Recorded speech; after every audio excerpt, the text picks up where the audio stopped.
Muchas gracias. Realmente un placer para mí de estar aquí en Colombia. Y lo siento porque no podría hablar todo el tiempo solamente en español. Yo pasé como 6 semanas en Guatemala para aprender español, pero si no le molesta, voy a hablar en inglés. Um, entonces, sorry, in English.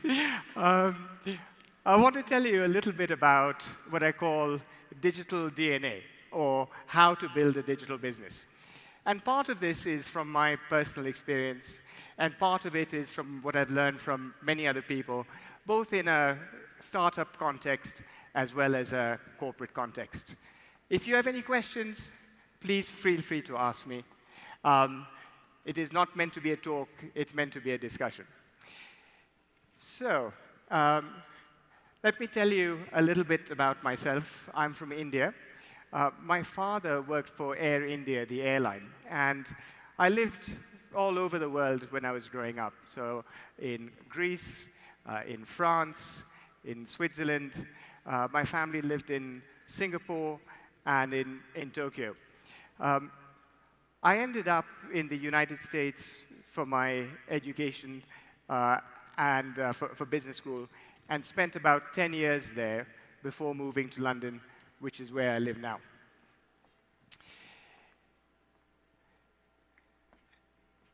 Now, I think what we're seeing is that technology is having a major impact on our lives. So our reality is becoming more digital, and the future is becoming increasingly digital as well. So what's an example? So if you are doing your banking on your mobile phone, for instance, if you are shopping online using a chatbot, if you're listening to music nowadays, you're listening to streaming services, most probably. You don't think about it. But if you're a traditional business, if you are a record company, this is new. If you're a retailer, this is a different way of doing business. If you're a bank, and I used to work for a bank, everything is changing. In fact, I would say that most industries are reinventing how they operate in this increasingly digital world. So insurance companies are looking at artificial intelligence to work out, you can probably take 60, 70, 80% of the costs of doing business out of the industry. If you imagine what's happening in automotive with telematics, look at law firms and the impact of blockchain and smart contracts. So almost everywhere you look, these are some fundamental changes in ways of doing business which are coming through. Even in charity, I used to work for Save the Children, which is a big charity. I remember walking down the street and someone gave me a headset, a virtual reality headset, so I could imagine what it was like to live in South Sudan. So in this context, I think many companies are asking themselves the question, what does it take to become a successful digital business? It's a simple question, but unfortunately, it's not a simple answer. And here's the reason why. If you look at the word business and you think it's about strategy, it's about planning, it's not enough. If you look at the word digital and you think about technology, what's happening with technology, that is not enough. There's a word which is missing, and I think this is why all of you are here today, and which is why it is my privilege to be here as well. It is about being creative. It's about having those ideas which can change the world. And that's not easy, bringing those things together.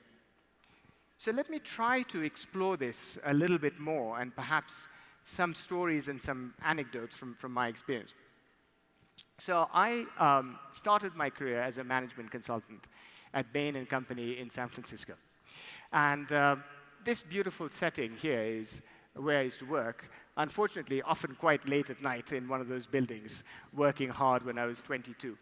Spreadsheets, presentations, analysis, learning about strategy, and learning about business. What did John say this morning about strategy? It doesn't work that way anymore. It's not about these 5-year strategic plans and crunching numbers.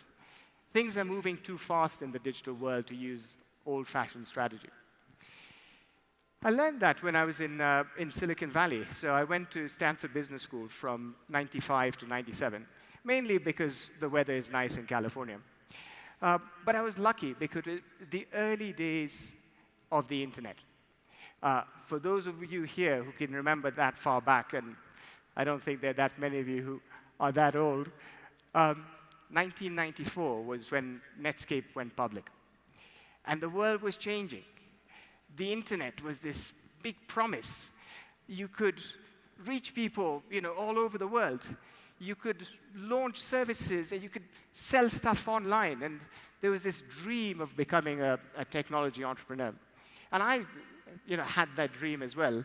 I didn't know what it really meant, but like everyone else, I thought this was going to be transformative. Now, Silicon Valley is a strange place. And the reason it's a strange place is because it's all about technology.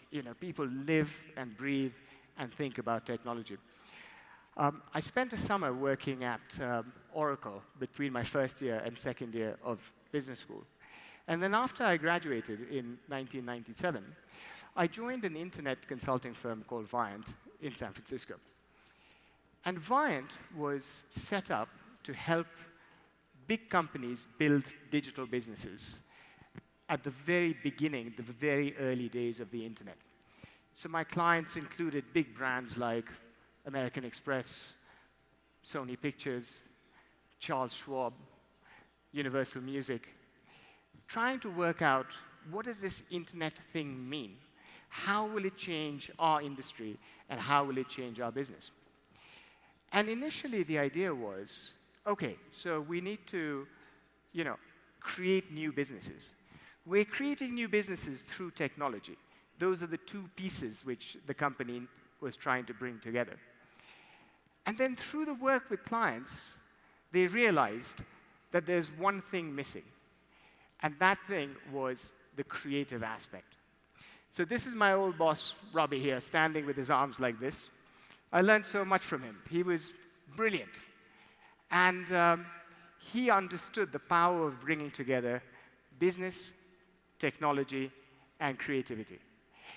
This is why we're all wearing black, because we thought creatives wear black. None of us really there, except for one, was particularly creative. And I don't consider myself creative at all. My degree is in mathematical economics. I like crunching numbers. But just as John said this morning, in fact, every one of us here is creative. Every single one of us here is creative. And that's what I realized and discovered in my journey through digital business. Now, I call it digital DNA. What do I mean by digital DNA? It's about having those instincts which allow you to think about digital business and taking those steps towards setting up, creating, or accelerating a successful digital business. So the first aspect of what I call digital DNA is being fascinated by technology. Or it doesn't matter if you're not fascinated, at least experimenting with technology. So in a world which is becoming more and more digital, where we use technology so much more, there's no excuse not to play with it. If you need to try something on the internet, just launch a browser. If you need to try something on your mobile, most apps are available on every platform. It gets more complicated if you're trying to use services which are meant for young people, which is people not like me. So who here uses Snapchat? Can I see some hands? Who uses Snapchat? OK. If someone can explain to me afterwards, that would be fantastic. I asked my 16-year-old niece to explain, and she was really helpful, because this is mostly adult-proof stuff. But if you don't understand it, you won't understand Generation Z. If you don't understand Generation Z, you won't understand customers of the future. So I really make an effort to try to be cooler than I am and understand these new technologies. What about blockchain? Anyone into blockchain? Anyone into blockchain? Can anyone explain blockchain to my mother in 5 minutes or less? The lady over there with a hand up. Can you see me afterwards, please? Yeah. I can't explain it. I can explain it in half an hour, but in a few minutes, no, which means I haven't really understood it. It doesn't mean that you have to be an expert. It doesn't mean you have to know everything. It doesn't mean you should lose your friends at a dinner party trying to explain blockchain to them when they don't want to know. It means that if you are involved in the digital world, if you want to help your business to succeed, it pays to spend some time playing with and understanding these technologies.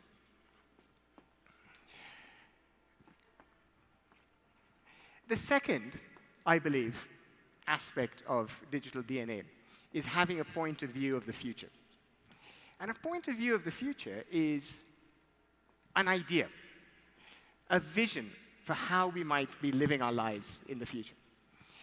Now, everyone has an imagination.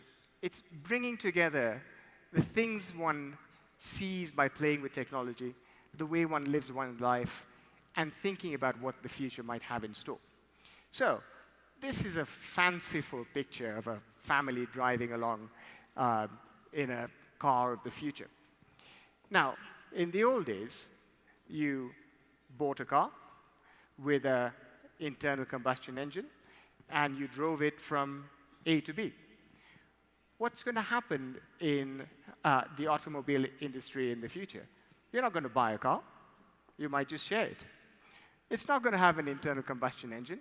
It might have an entirely different engine. And you're not going to drive it. It's going to drive itself. So if you don't have a point of view about the future right now, you're not going to be in the car business for very long. And it's just one example. So think about in your business, in what you're trying to create, what's your point of view of the future? And I love banking, even though I normally don't admit it to thousands of people, because there's so much changing. There's so much uncertainty. There's so many question marks about how we're going to be managing our money in the future that it creates loads of opportunities for entrepreneurs and people who are thinking about doing things differently.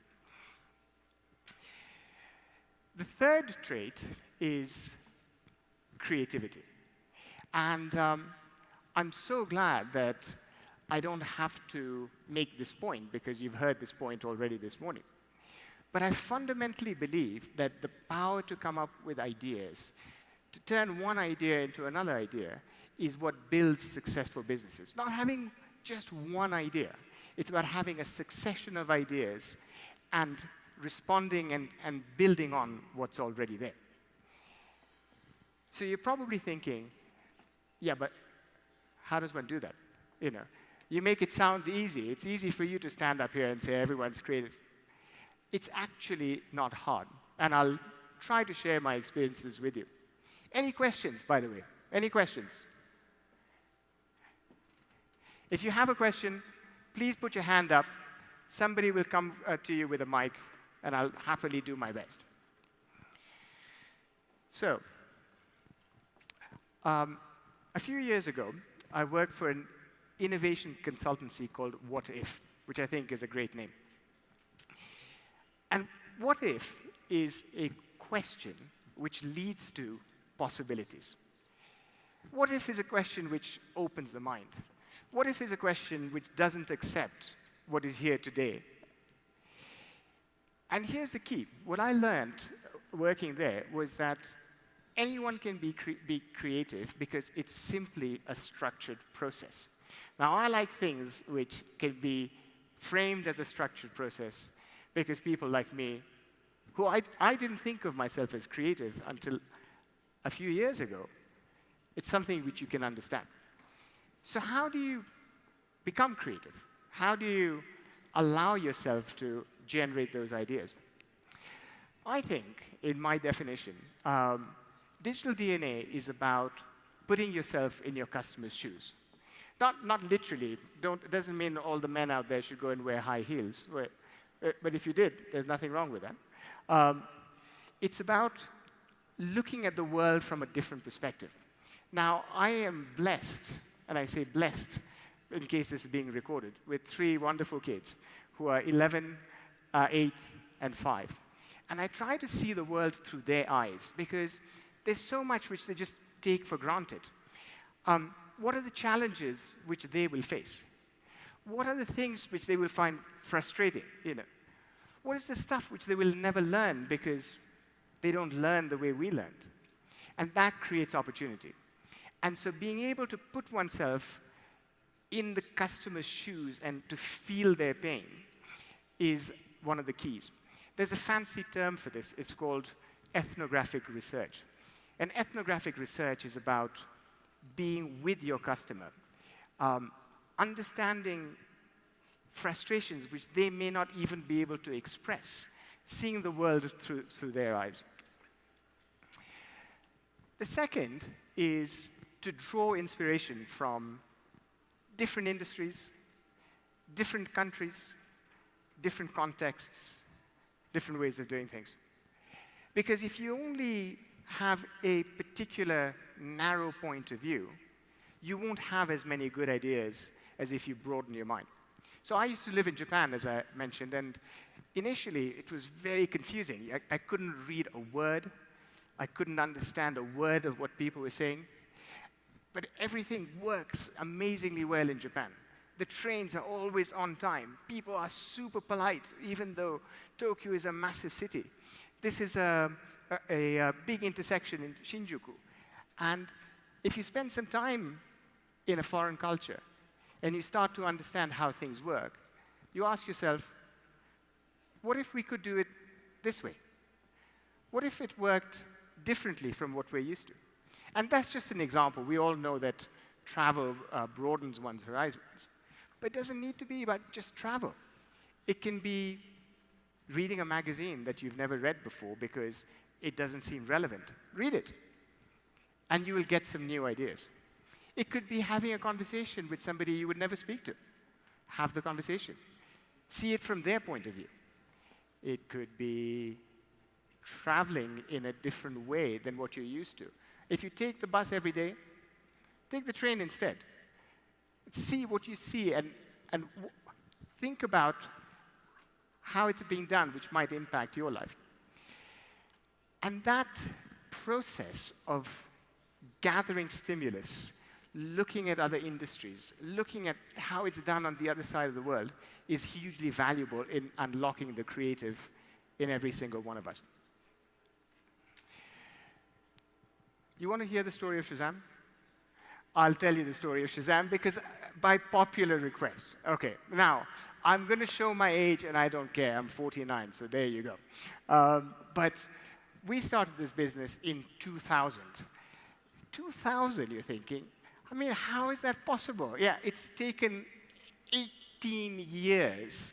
Shazam's birthday is actually next week. It'll be 18 years old, and it's still going. Thank you. So this is what the phones looked like back then when we started this business. How did it come about? Well, my business partner, Chris, we lived in San Francisco. We were drinking buddies. We used to go to the bar, have a few beers, and said, we should be entrepreneurs. It sounded like so much fun, so cool, so #trendy. So there was no hashtags, but it just sounded trendy at the time.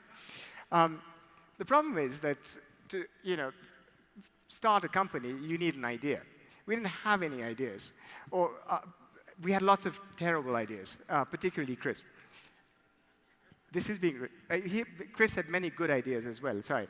But one of the things, he was useless at music. So he would constantly hear songs, and he had no idea what it was.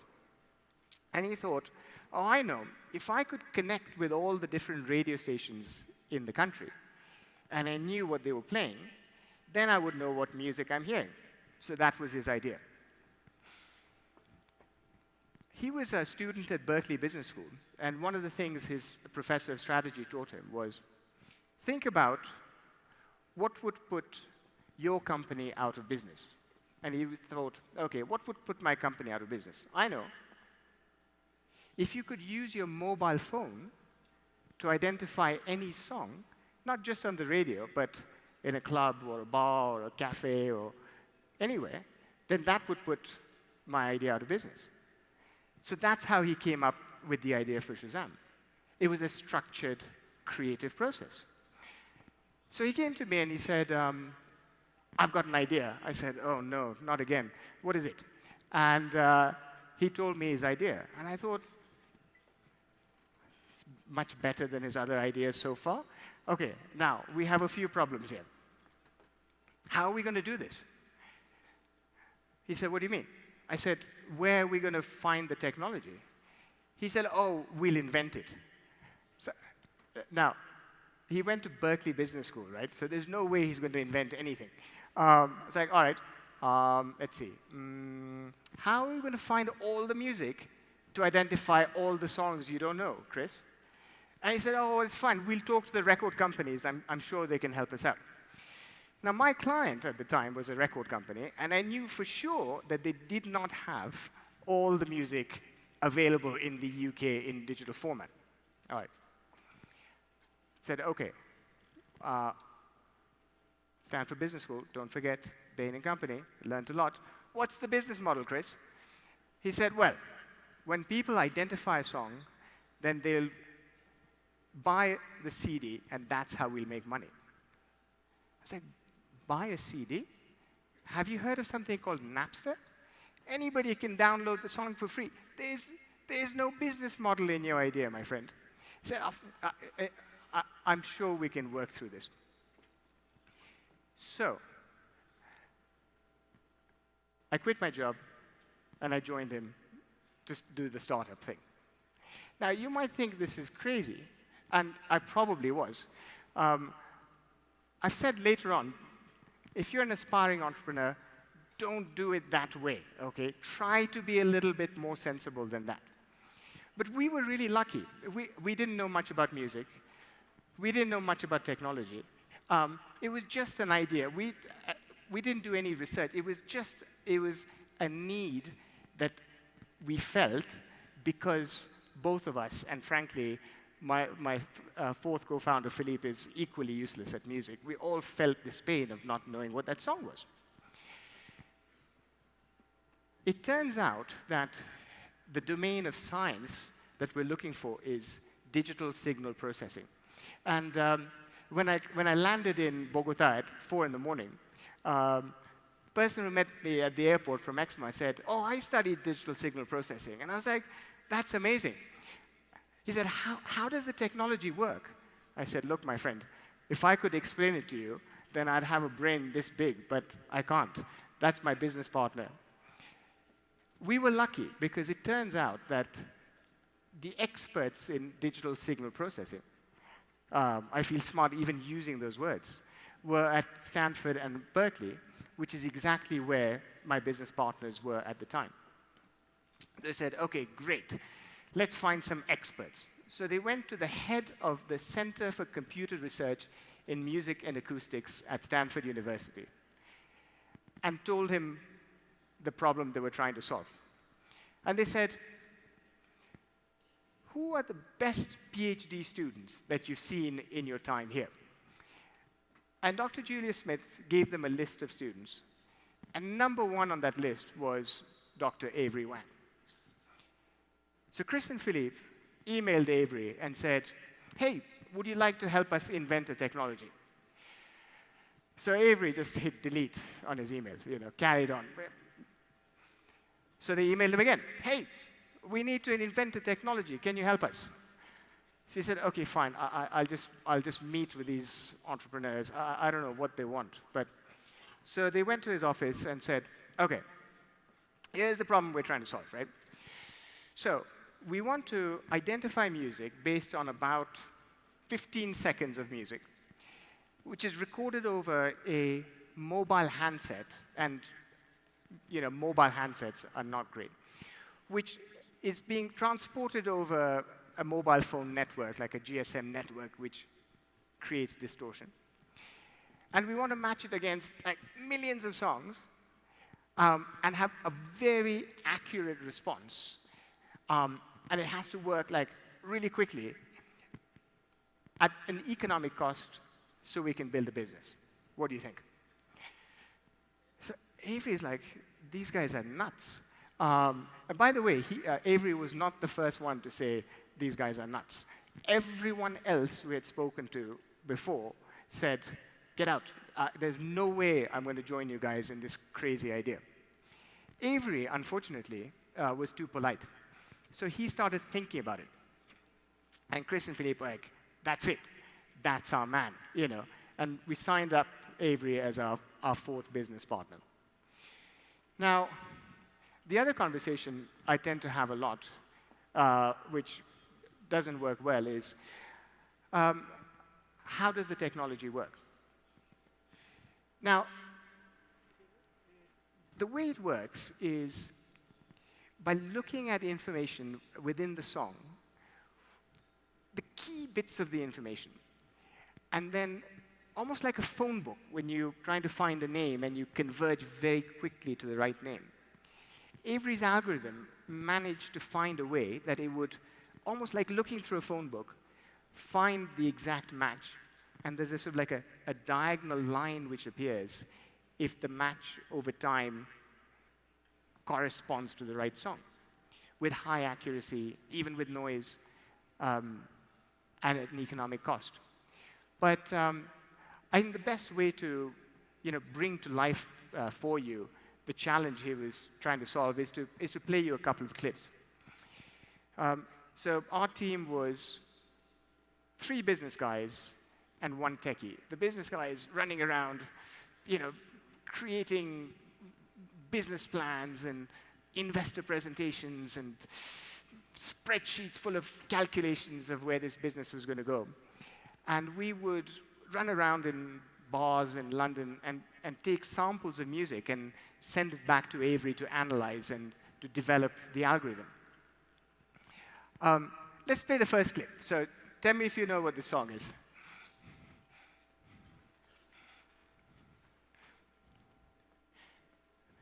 Can we play the first clip?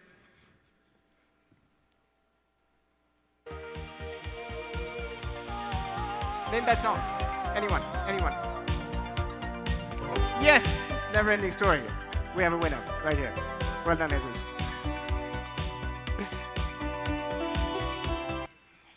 Okay. And this next clip will give you an idea of what Avery was hearing back in his lab. Go ahead.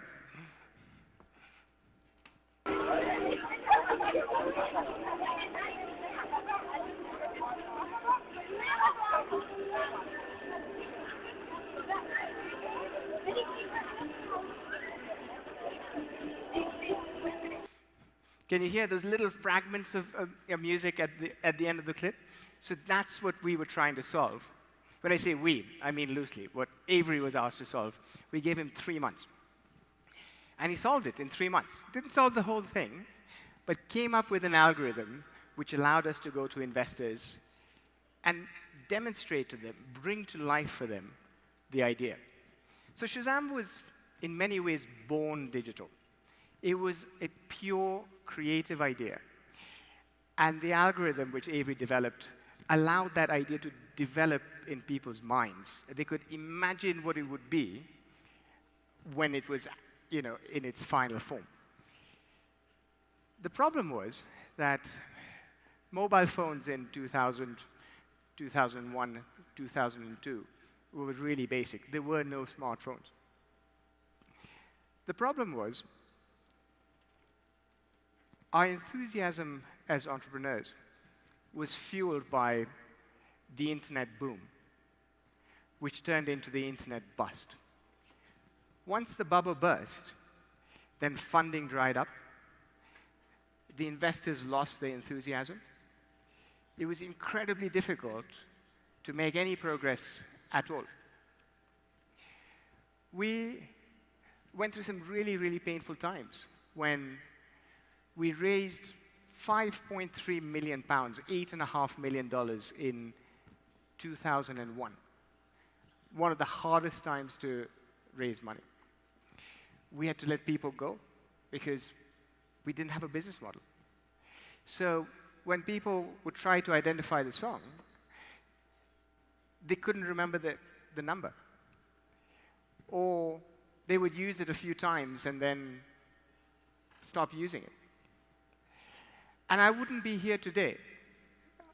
And Shazam wouldn't be celebrating its 18th birthday had it not been for a change which happened not in 2002, not in 2003, 2004, 2005, 2006, 2007, 2007, when the iPhone launched, 2008, when actually the App Store launched, that everything changed for the business.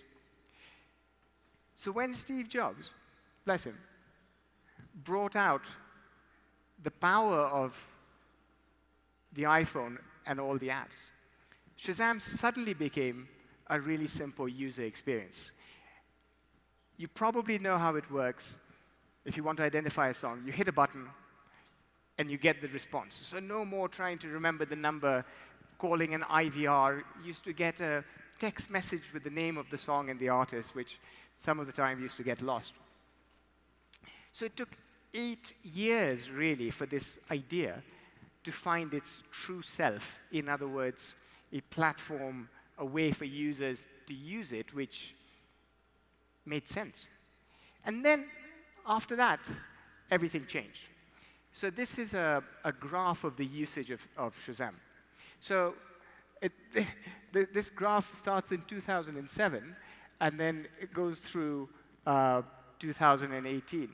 So when I was there, basically nothing happened at all. You know, nothing at all. This was my contribution. After the iPhone launched, everything changed. And to the point where I remember it took, it was used 1 billion times of 10 years after it was launched, 10 years. The next 1 billion times it was used took 1 year. The next 1 billion took 2 months. And that was the power of the idea when it came together with the technology, which we knew what we wanted. You know, we didn't invent the iPhone, but we read reports about smartphones. We wanted, you know, phones which were connected to the internet. It took years for it to come along.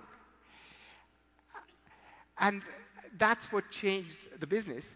And even today, so what Shazam tries to do is to, you know, create those magical moments. And now I still love it, you know. So if you've got a beer coaster, for instance, and you can take out the Shazam app and point it, and then you get like a you know, virtual reality experience of a Wycliffe Jean, for instance. You know, my wife, by the way, hates artificial reality. She's like, okay, let's talk about real reality here, my friend. Why don't you change a nappy and wash some dishes? Okay, so that's her response to all of this. But so that's the quick story of Shazam. But if you're thinking, wait a second, you know, I'm not an entrepreneur.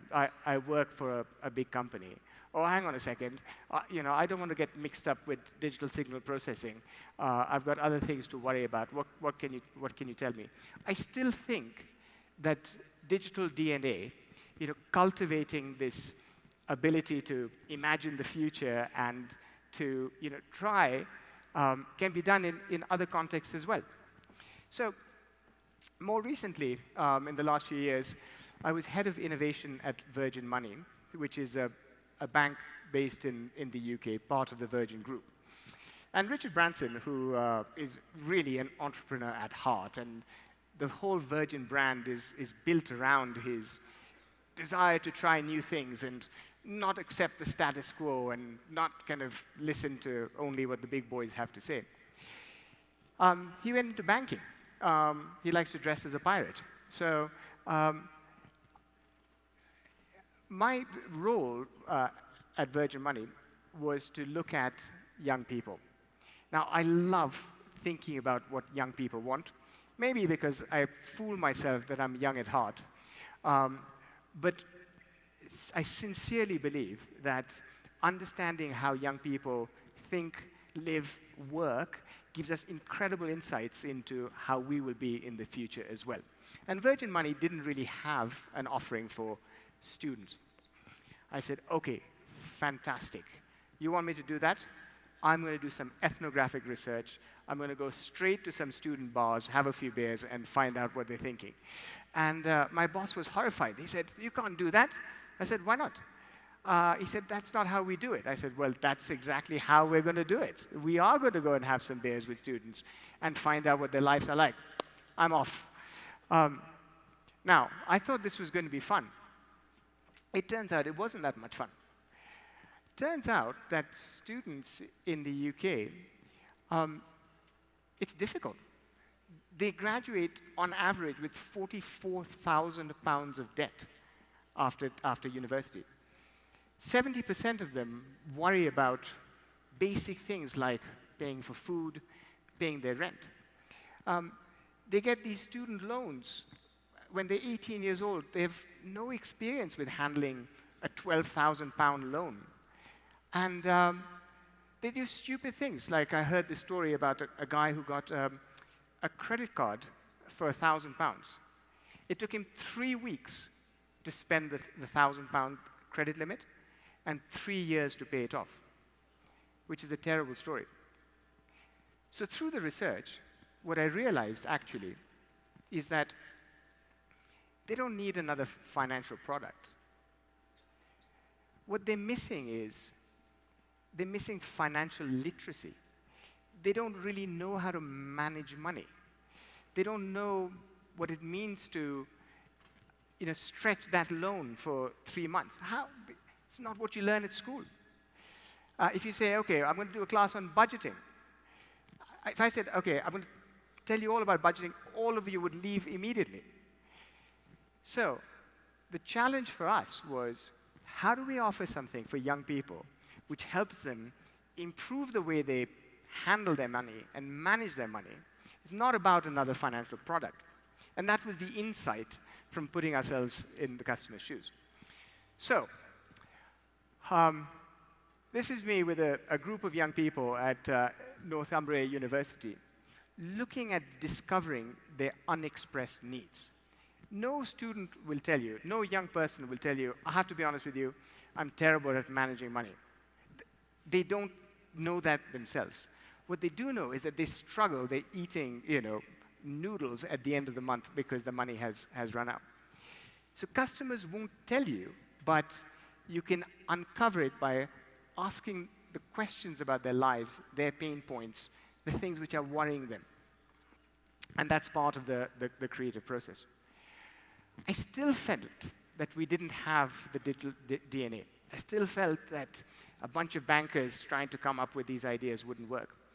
So I partnered with a university called HULT and brought young people in to do a project, gathering insight, talking to other young people, understanding their lives. And by bringing in customers in a co-creation process, we were more and more confident that we'd end up with a solution which was the right thing. And then the last one, which I really enjoyed as well, was I partnered with a charity called Uprising. And Uprising helped ambitious young entrepreneurial people who had a dream, wanted to build a company, wanted to change the world. But they didn't have the education necessarily. They may have come from a less privileged part of the UK. They may not have ever had an interview at a bank, for instance. So what we did was we did mock interviews. We gave them an opportunity to come into the office and pretend like they were applying for a job on this team, which gave them some practice. How do you act confidently? How do you operate in a professional environment? Things which give them some experience which they will need in their professional careers. And then we asked them about what do they think about early ideas about helping young people with their financial lives. And what we got was absolutely amazing. So I discovered, for instance, that in almost all the young people that we spoke to, inside them, there's an entrepreneur. They all have an idea for an app. They have an idea for a social enterprise. They are doing something on the side already, something which changes the world for the better, typically, not just about making money. But they don't necessarily know how to go about building a business. How do you build a business? It's complicated. There's so much to learn. But they looked at Virgin Money, Richard Branson, as icons of entrepreneurship. Here's someone who's done it in style, done it over and over again, done it and lived a good life, and also believes in creating a better society. So for them, he was an inspirational guy. So we started thinking, okay, so we want something which is inspiring to young people, which will want them to engage and participate and learn about money at the same time. So the idea we came up with basically was helping young entrepreneurs, helping them to acquire the skills, the confidence, the tools to set up their own business. Now, if you want to start a business, then you need to have a business plan, you need to have a budget. How do you do a budget? Well, you need your costs and you need your revenues. It turns out it's very much the same skills that you need to manage your own budget. Except if you think of it like an entrepreneur, if you think about like the dream that you're creating, it's much more fun and much more exciting. So that's how we developed the digital DNA, even within a big company, even without the benefit of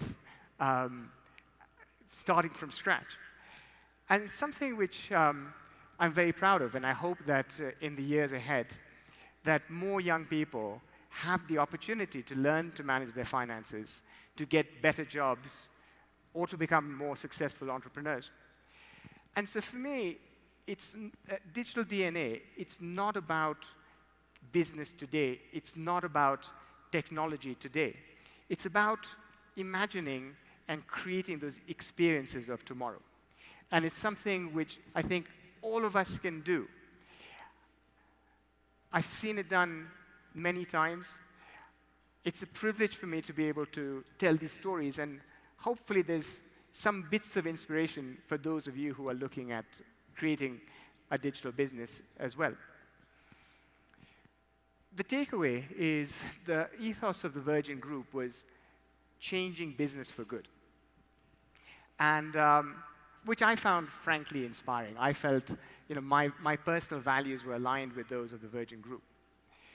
But when I realized it's not about financial products, it's about teaching young people about money, I took that and shifted it to changing education for good. And so initially, it was confusing. The bank is like, wait, we're in the education business now? I said, yep, we're in the education business now, because that's what our customers need. And being able to use technology to fill the gaps in what they're not learning in school, what they're not learning from their parents. So sometimes I get asked, so now what? What do you do now with your time? So I try to do 2 or 3 things. One is I learned so much about emerging technology by investing in startups. There's so many amazing entrepreneurs out there with great ideas and a great vision for the future. And I love spending time with them and exchanging ideas and educating myself, frankly. The second is working with corporate innovators, because as someone who's been in that situation, I feel the pain of working within the constraints of a particular industry or what the boss wants, or this is how we've done things in the past. Forget about all that. You don't need to do things the way they've been done in the past. Allow yourself to be creative. Break the rules. Ask what if. Draw inspiration from what somebody has done in a completely different industry. Because if you don't, then that's stagnation. And then the third thing, which I really enjoy doing, is supporting startups, which are what I call tech for good. In other words, using technology to create a better society. Because I fundamentally believe that technology can have a fantastic impact on all of us. And I know this was about business, but it's not only about business. I genuinely think that creativity, technology, thinking about how we can create a better society is a great way to be spending our time. I think I'm going to stop there, and thank you very, very much for listening. I really appreciate it. Thank you. ¿Ya terminó? Thank you. Great. Happy to take any questions. Any questions? If you have a question, put your hand up, or just stand up and let me know. Prendamos las luces.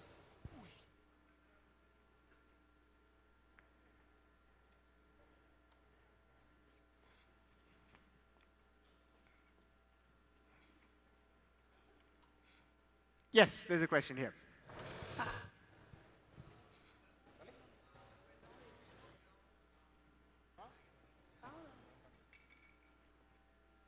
Yep.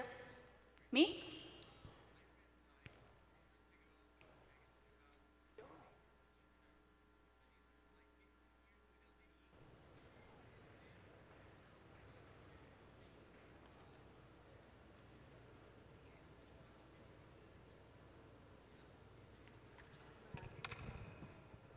Yeah. So the question was, the gentleman said he'd read an article that Shazam didn't have income for 15 years and then realized you could put some advertising. So I must say it felt like that. It felt for 15 years we just never earned enough.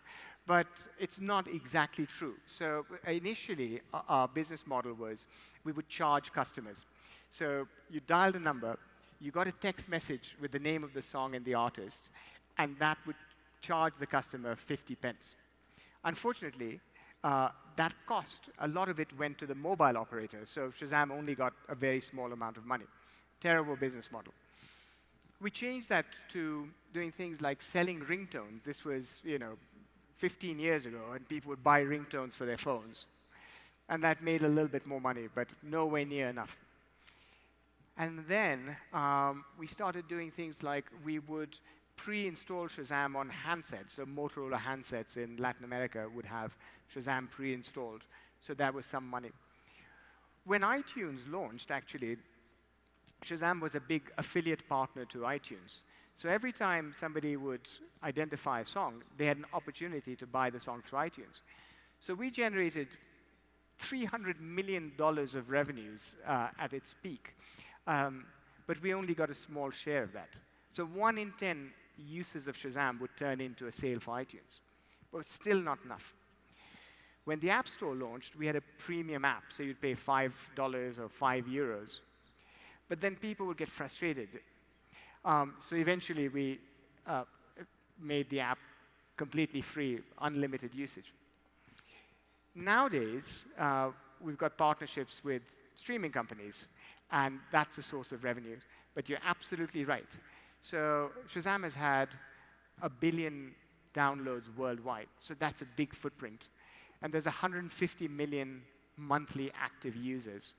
And so it's a wonderful way for brands to connect with music fans, with young people, with anybody who is on their mobile using Shazam. Yes. Any other questions? Hi. I have a question for you. Thank you for being here today.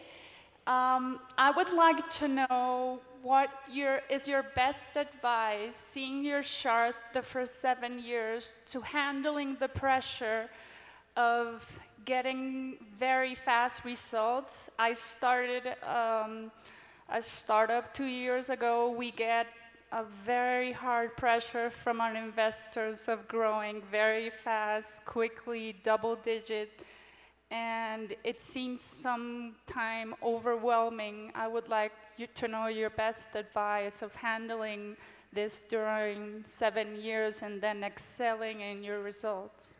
Okay, great. I hope everyone could hear the question. I think I was extremely lucky because I had fantastic business partners. So I think it makes a big difference to have people you trust, people you like, people you're willing to spend time with. The other thing is that when we brought our initial investors on board, we chose very carefully people who were passionate about the business and willing to back us, and that also helps. I think, unfortunately, the startup life is really tough. It is a tough thing being an entrepreneur. You need mental strength to get through those challenges. People will always say, it's never been done before. It can't be done like that. We don't do business with small companies like yours. Come back when you've proven something. Show me when you've got the numbers. So people are skeptical. There's barriers, and you have to keep pushing through that and saying, I'll do whatever it takes to get to that next milestone. When I get there, I'll do whatever it takes to prove the value. And you just keep pushing. It's what I call the mind of the entrepreneur. It's about the unwillingness to take no for an answer, and just kind of fixating your mind. My grandfather was the admiral of the Indian Navy, and I learned a huge amount from him. And that's one of the things he taught me. He said, if you put your mind to something, you can make it happen. And that's something which I wish on every entrepreneur here. Any other questions? Any other questions? Yes, I think there's a question over here in the front.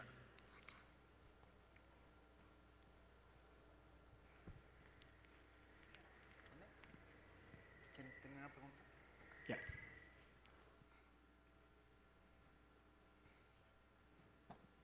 Well, first of all, thank you for coming to Colombia. Welcome to our country.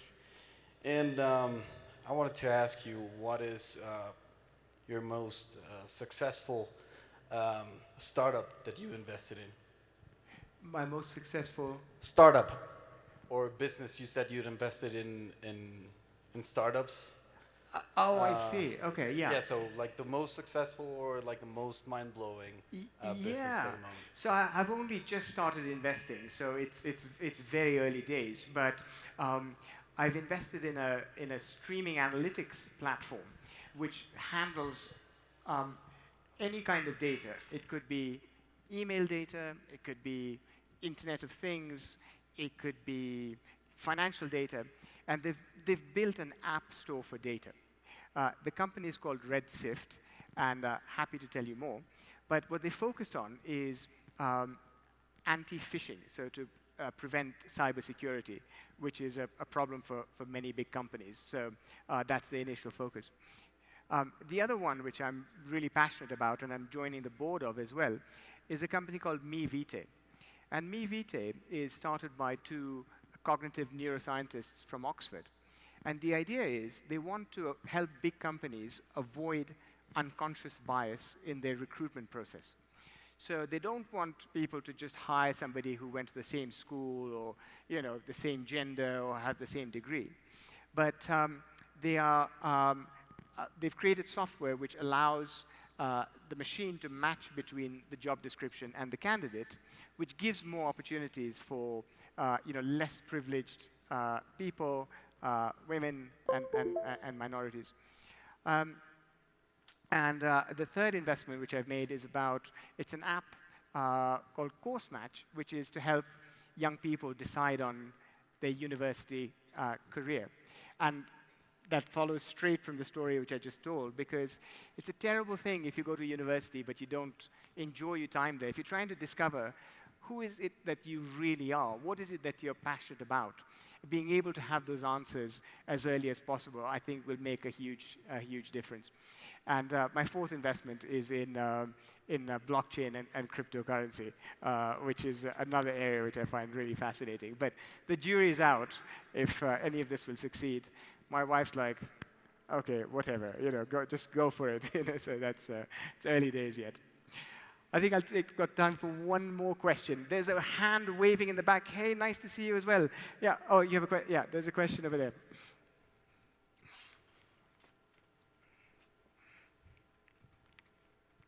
The mic is running up the aisle and coming to you.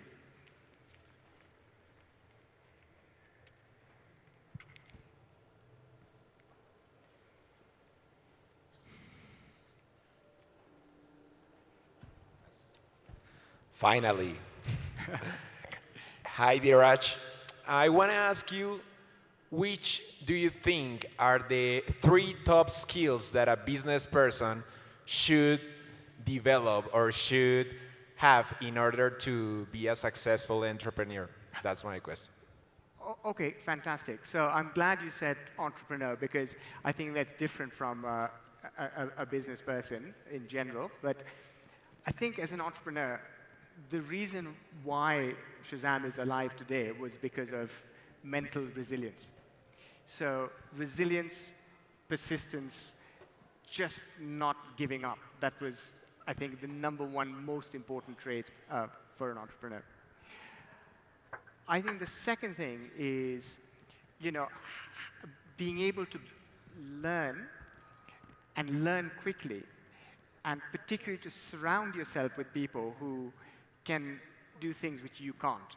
So at each stage of a business, the challenge changes. The market changes, the competitors change, your product is very dynamic. When do you keep going, and when do you bring in a new set of skills? So that ability to learn and adapt, I think, is really important. And then the third one is having balance. So being able to switch on and switch off, to be able to keep perspective. And that's something which is not, I think, hugely appreciated. And to a large extent was the role I used to play at Shazam. I used to call myself Chief Slowdown Officer. It's like, okay, just wait a minute. Let's just relax, take a moment out. And I think for all of us, whether it's in business or whether as an entrepreneur, being able to say, you know what, it's only an adventure. It's only a job. It's not life. It's only a choice. But keeping that balance, I think those are 3 things to make it as an entrepreneur. Look, the music has started. They're going to start the party. You're waiting for your lunch. Please don't hang around for me anymore. I just want to say, muchas gracias. Era un placer para mí estar aquí en Bogotá. Realmente, muchas gracias a todo el mundo. Thank you. Okay.